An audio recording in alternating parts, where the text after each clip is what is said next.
प्यारे बच्चों, आज हम अपनी पाठ्य पुस्तक क्षितिज के पाठ 6 के लिए व्याख्या करेंगे और उसके बारे में बताएंगे। पाठ का नाम है यह दंतुर्त मुस्कान और फसल, जिसके कवि हैं नागार्जुन। नागार्जुन का जन्म बिहार के दरभंगा जिले के सतलखा गांव में सन 1911 में हुआ। उनका मूल नाम वैद्यनाथ मिश्र था। आरंभिक शिक्षा संस्कृत पाठशाला में हुई। फिर अध्ययन के लिए वे बनारस और कोलकाता गए। 1936 में वे श्रीलंका गए और वहीं बौद्ध धर्म में दीक्षित हुए। 2 साल प्रवास के बाद 1938 में स्वदेश लौट आए। घुमक्कड़ी और अक्खड़ स्वभाव के धनी नागार्जुन ने अनेक बार संपूर्ण भारत की यात्रा की। सन 1998 में उनका देहांत हो गया। नागार्जुन की प्रमुख काव्य कृतियां हैं युगधारा, सतरंगे पंखों वाली, हजार हजार बाहों वाली, तुमने कहा था, पुरानी जूतियों का कोरस, आखिर ऐसा क्या कह दिया मैंने, मैं मिलिट्री का पूरा घोड़ा। नागार्जुन ने कविता के साथ साथ उपन्यास और अन्य गद्य विधाओं में भी लेखन किया है। उनका संपूर्ण कृतित्व नागार्जुन रचनावली के 7 खंडों में प्रकाशित है। साहित्यिक योगदान के लिए उन्हें अनेक पुरस्कारों से सम्मानित किया गया, जिनमें प्रमुख हैं हिंदी अकादमी, दिल्ली का शिखर सम्मान, उत्तर प्रदेश का भारतीय पुरस्कार एवं बिहार का राजेंद्र प्रसाद पुरस्कार। मैथिली भाषा में कविता के लिए उन्हें साहित्य अकादमी पुरस्कार प्रदान किया गया। राजनीतिक सक्रियता के कारण उन्हें अनेक बार जेल जाना पड़ा।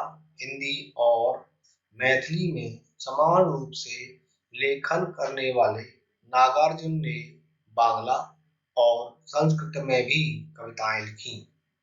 मातृभाषा मैथिली में वे यात्री नाम से प्रतिष्ठित हैं। लोक जीवन से गहरा सरोकार रखने वाले नागार्जुन भ्रष्टाचार, राजनीतिक स्वार्थ और समाज की पतनशील स्थितियों के प्रति अपने साहित्य में विशेष सजग रहे। वे व्यंग में माहिर हैं, इसलिए उन्हें आधुनिक कबीर भी कहा जाता है। छायावादोत्तर दौर के वे ऐसे अकेले कवि हैं जिनकी कविता गांव की चौपालों और साहित्यिक दुनिया में समान रूप से लोकप्रिय रही। वे वास्तविक अर्थों में जन कवि हैं। सामयिक बोध से गहराई से जुड़े नागार्जुन की आंदोलन धर्मी कविताओं को व्यापक लोकप्रियता मिली। नागार्जुन ने छंदों में काव्य रचना की और मुक्त छंद में भी की। नागार्जुन द्वारा दी गई कविता मुस्कान और फसल के बारे में थोड़े से विचार। यह दंतुर्त मुस्कान कविता में छोटे बच्चे की मनोहारी मुस्कान देखकर कवि के मन में जो भाव उमड़ते हैं, उन्हें कविता में अनेक बिंबों के माध्यम से प्रकट किया गया है। कवि का मानना है कि इस सुंदरता में ही जीवन का संदेश है। इस सुंदरता की व्याप्ति ऐसी है कि कठोर से कठोर मन भी पिघल जाए। इस तंतुर्त मुस्कान की मोहकता तब और बढ़ जाती है जब उसके साथ नजरों का बांधपन जुड़ जाता है। फसल शब्द सुनते ही खेतों में लहलहाती फसल आंखों के सामने आ जाती है, परंतु फसल है क्या और उसे पैदा करने में किन किन तत्वों का योगदान होता है। इसे बताया है नागार्जुन ने अपनी कविता फसल में। कविता यह भी रेखांकित करती है कि प्रकृति और मनुष्य के सहयोग से ही सृजन संभव है। बोलचाल की भाषा की गति और लय कविता को प्रभावशाली बनाती है।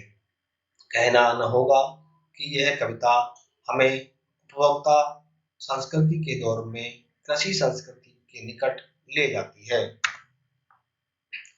इस पाठ के शब्दार्थ: दंतुद बच्चों के नए नए दांत, धूल दूसर गात, धूल मिट्टी से सने अंग प्रत्यंग, जलजात कमल का फूल, अनिमेष बिना पलक झपकाए लगातार देखना, इतर दूसरा, मधुपर्क दही घी शहद जल और दूध का योग जो देवता और अतिथि के सामने रखा जाता है।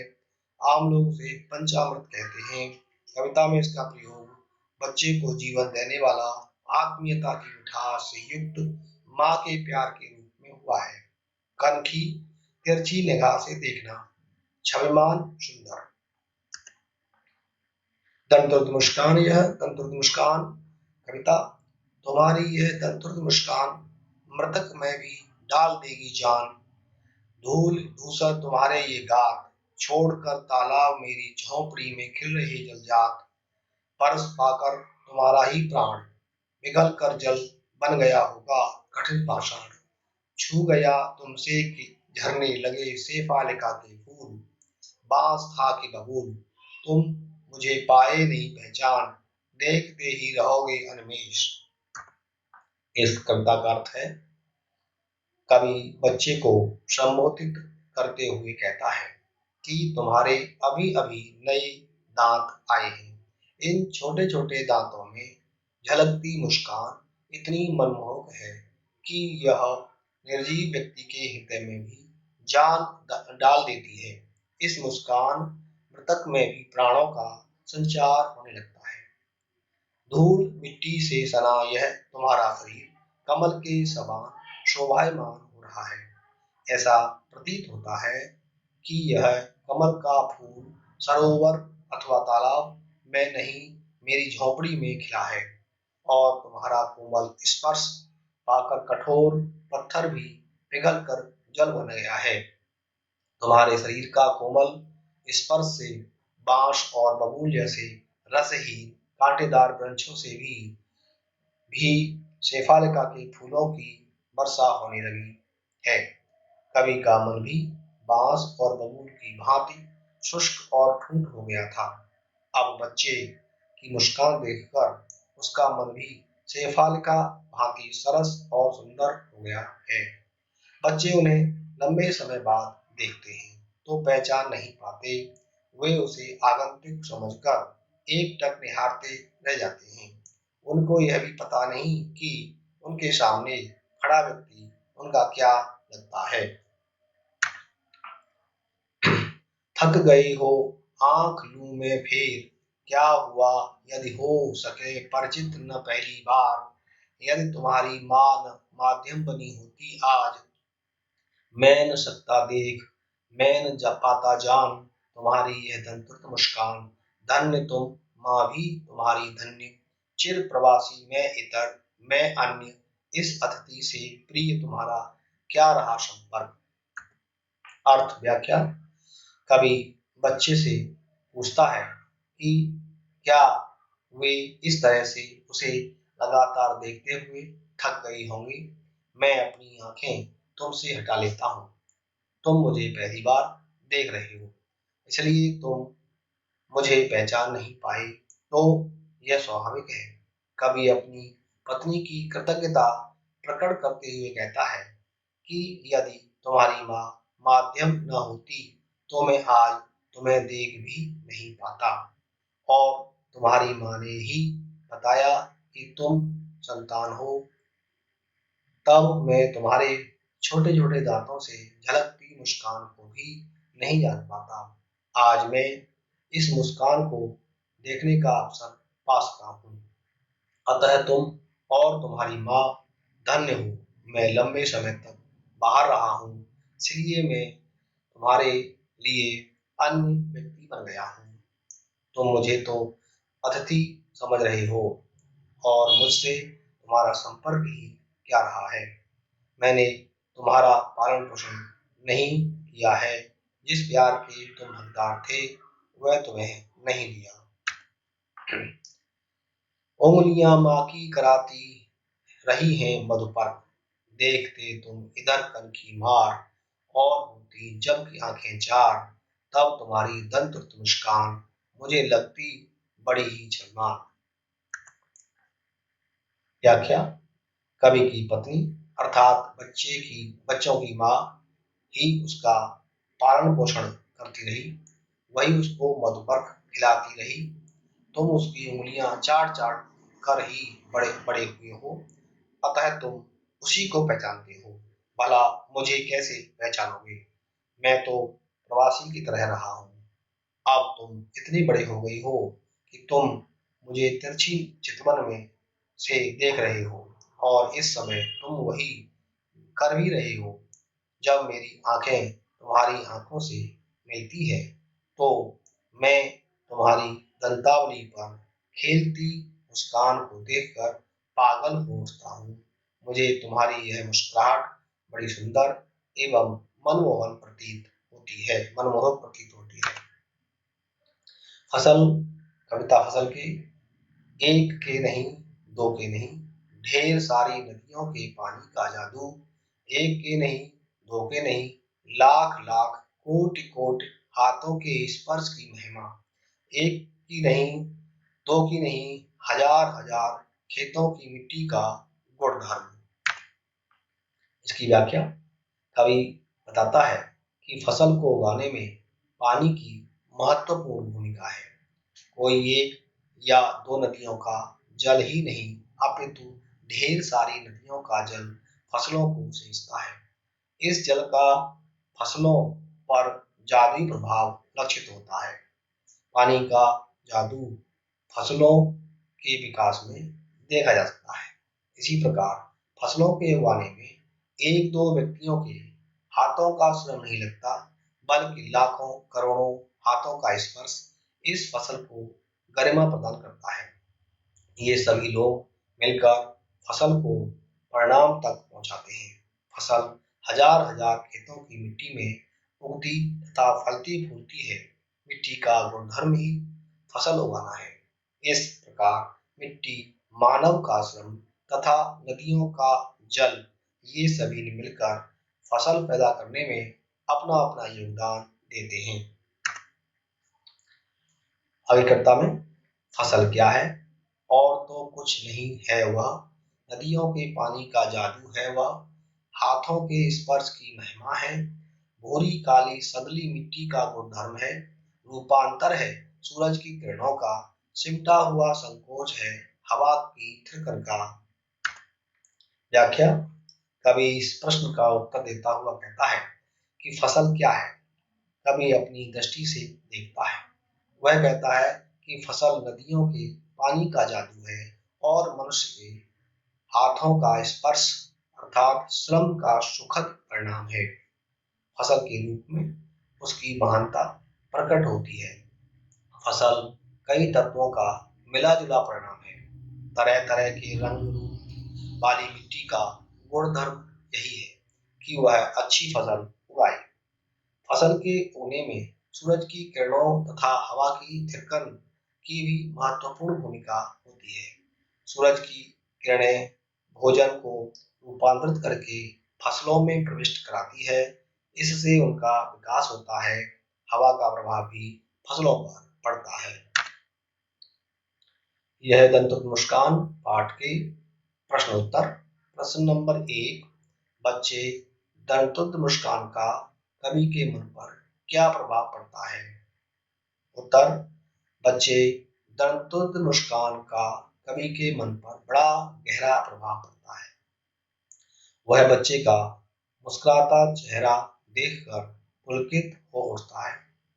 उस बच्चे को देखकर कवि के मन में पितृत्व की भावना जागृत होती है। बच्चे को देखकर कवि के मन में तरह तरह की कल्पनाएं आती हैं।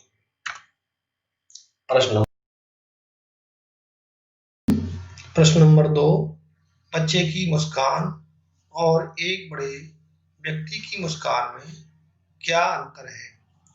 उत्तर, बच्चे और बड़े की मुस्कान में निम्नलिखित अंतर है। नंबर 1, बच्चे की मुस्कान में स्वाभाविकता होती है, जबकि बड़े व्यक्ति की मुस्कान में कृत्रिमता होती है। नंबर 2, बच्चे की मुस्कान पूर्णतः निश्चल होती है, जबकि बड़े लोगों की मुस्कान में अवसर का ध्यान रखा जाता है। 3 नंबर, बच्चे की मुस्कान उन्मुक्त होती है, जबकि बड़ा व्यक्ति परिस्थिति के अनुसार ही मुस्कुराता है। नंबर 4, बच्चे की मुस्कान सभी को प्रभावित करती है, जबकि बड़े लोगों की मुस्कान में ऐसी क्षमता नहीं होती। प्रश्न नंबर 4, भाव स्पष्ट कीजिए। क, छोड़कर तालाब मेरी झोंपड़ी में खिल रहे जलजात। ख, छू गया तुमसे कि झरने लगे लग पड़े शेफालिका के फूल बांस था कि बबूल। उत्तर क, तालाब में कमल का फूल खिलता है। यहाँ कवि मुस्कुराते शिशु को कमल का फूल बताता है। ये कमल के फूल तालाब को छोड़कर उसकी झोंपड़ी में खिल रहे हैं, अर्थात शिशुओं के भोले चेहरे पर आई मुस्कुराहट न उन्हें कमल के फूल की सी शोभा प्रदान कर रही है। ये फूल देखने वाले को प्रसन्नता से भर देते हैं। ख उत्तर, इन पंक्तियों में बच्चे के शरीर की कोमलता का प्रभावी अंकन है। बच्चे की मुस्कुराहट और शरीर का स्पर्श कठोर एवं शुष्क हृदय को भी कोमल बना देता है। जिस प्रकार बांस और बबूल से शेफालिका के फूल झरने लगते हैं, उसी प्रकार नीरस और ठूंठ हृदय में भी सरस प्रेम का संचार होने लगता है। यह सब शिशु के कारण ही संभव हो पाता है। फसल के प्रश्नोत्तर। प्रश्न नंबर 1, कवि नागार्जुन के अनुसार फसल क्या है? उत्तर, कवि नागार्जुन के अनुसार फसल नदियों के पानी का जादू, मनुष्य के हाथों के स्पर्श की महिमा, भूरी काली संदली मिट्टी का गुणधर्म, सूरज की किरणों का रूपांतरण और हवा की धड़कन का सिमटा हुआ संकोच है। अर्थात फसल के उगने में नदियों के पानी, उपजाऊ मिट्टी, मनुष्य का परिश्रम, सूर्य की किरणों, हवा का सामूहिक योगदान होता है। फसल इन सब का परिणाम होती है। प्रश्न नंबर 3, फसल को हाथों के स्पर्श की महिमा और महिमा कहकर कवि क्या व्यक्त करना चाहता है? उत्तर, फसल को हाथों के स्पर्श की महिमा और महिमा कहकर कवि व्यक्त करना चाहता है कि फसल को भले ही मिट्टी, पानी, हवा आदि तत्व मिल जाएं, पर जब तक उसे मनुष्य के हाथों का स्पर्श नहीं मिलता, तब तक उसे भरपूर रूप में नहीं उगाया जा सकता। फसल के उगाने में मनुष्य के परिश्रम का बहुत महत्व है। मनुष्य ही अपने हाथों से श्रम करके खेत जोतता, बोता और सिंचाई करके फसल उगाता है। फसल के उगाने में मनुष्य के हाथों के स्पर्श की गरिमा और महिमा जुड़ी हुई है। फसल किसान के श्रम की गरिमा और महिमा का फल होती है। कवि ने किसान के महत्व को प्रतिपादित करने के लिए ऐसा कहा है।